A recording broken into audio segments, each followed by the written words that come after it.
Bonsoir à tous, bienvenue dans ce résumé de l'actualité du 3 mai 2024. À la une de l'actualité, la découverte d'un important gisement aurifère de classe mondiale dans les départements de Kani et d'Inra au nord de la Côte d'Ivoire. Son exploitation permettra la construction de 4500 emplois directs et indirects. La 58e promotion de l'École nationale d'administration a fait sa sortie ce jeudi. Les 543 futurs fonctionnaires ont été invités à la rigueur, à la loyauté et à l'excellence.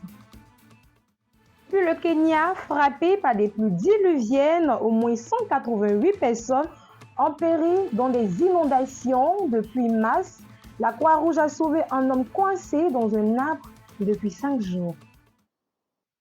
Une découverte qui va dynamiser l'économie locale, créer près de 4500 emplois directs et indirects et nécessiter un investissement initial de plus de 4 milliards de nos francs. Il s'agit de la découverte d'un gisement aurifère de classe mondiale dans les départements de Kani et d'Inra, dans le nord de la Côte d'Ivoire. Le président de la République, Alassane Ouattara, a échangé ce jeudi avec le directeur général du groupe Montage Gold Matino de Sissio, venu annoncer officiellement cette importante nouvelle.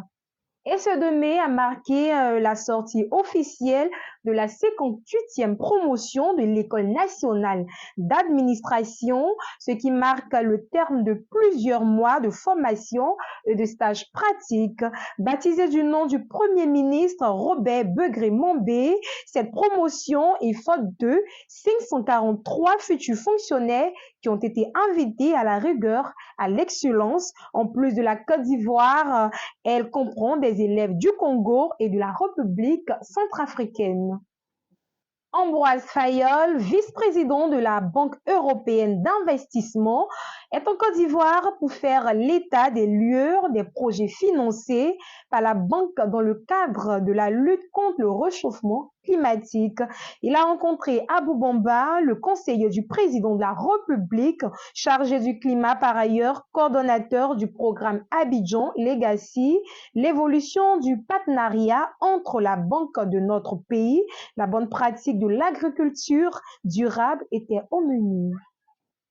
Le président de Pro-Côte d'Ivoire pour la démocratie et la prospérité et la souveraineté, Kevin Fieni, Kofi, candidat à la présidentielle d'octobre 2024, s'est exprimé le mercredi à l'occasion de la Journée internationale du travail sur l'actualité socio-politique. C'était face aux journalistes au siège de son parti à Cocody.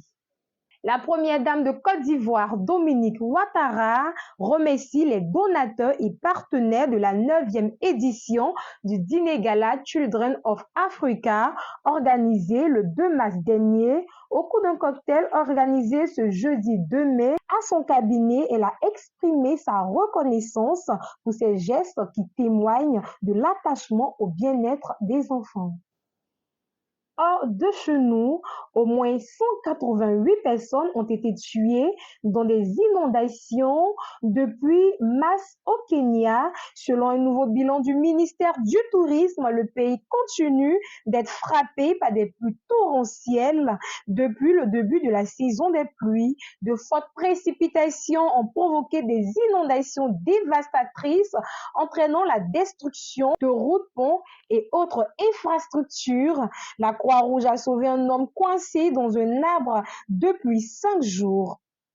Et c'est la fin de ce résumé de l'actualité. On se retrouve très bientôt. D'ici là, prenez soin de vous et surtout, croyez en vos rêves.